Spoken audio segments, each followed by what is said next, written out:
Yesterday's ballot was also full of state and local election issues as well. None more closely watched than the so-called Luna laws for education reform. Now, the results on those issues still aren't completely finalized, but we are getting closer. Getting very close, and pretty much at this point know that it's likely they will go down. Here to break down some of the biggest races, though, in the Gem State, on your side, political analyst Jasper Licalzi is back with us this morning. So, Jasper, first thing this morning, let's talk about District 10, because Democrats thought they had the potential to win this.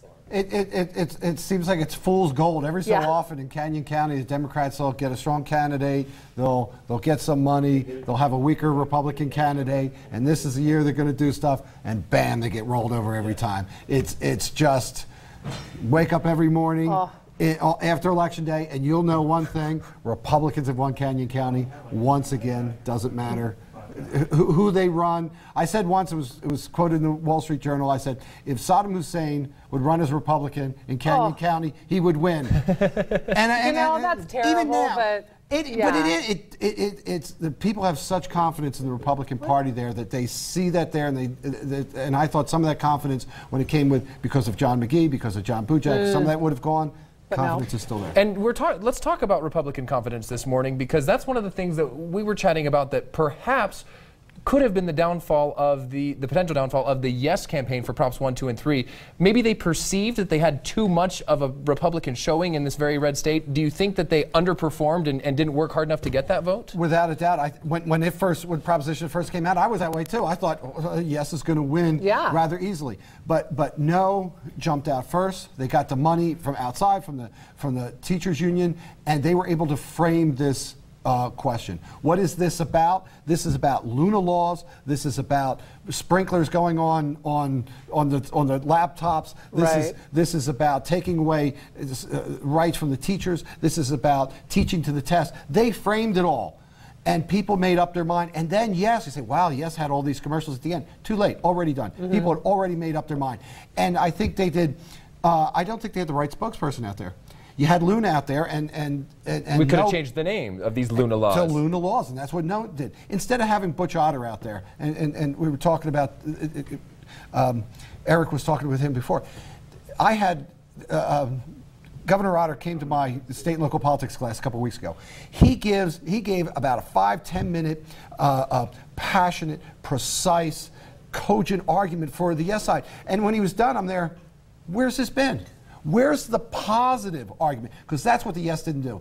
Oh, it's the union stuff. If it's going to be Yes, you want it. Why is this Yes? What's the positive side? They didn't give the positive side to it. And don't you think ultimately that's why it went down? Because there was the potential. I mean, yes, the Idaho Statesman this morning has called the Props 1, 2, and 3, saying that they felt, Idaho Statesman, our media partner, has said that.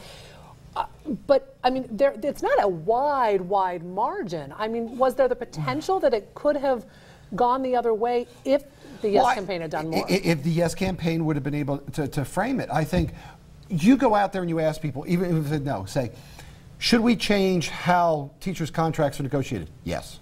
Should we reward good teachers more? Yes. Should we have more technology in the classroom? Yes. Do you like these propositions? No. It was how they were brought out.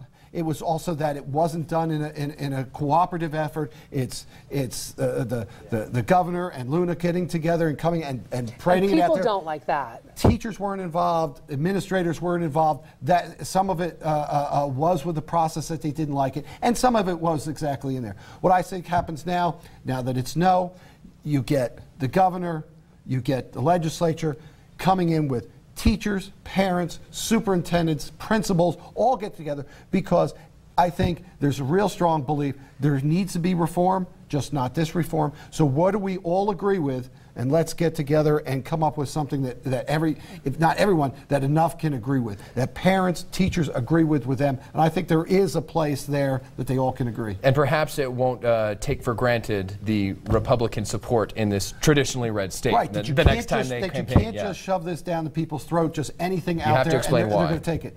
And that you have to be inclusive. That that if teachers, there was argument, oh, the teachers union, all that. This wasn't about the teachers union, this was about teachers.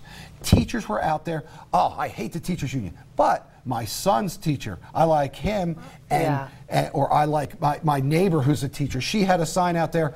First time I've ever seen a sign on her lawn. No, that's very important. That shows that individual teachers were very effective with this. The teachers union, what it did was supply the money, which was also important. But people trust their teachers. I know, I'll go I know, Jasper, I got to wrap you up. But maybe a potential teaching moment for everyone involved in this. Yes, yes, exactly. Thanks, Jasper.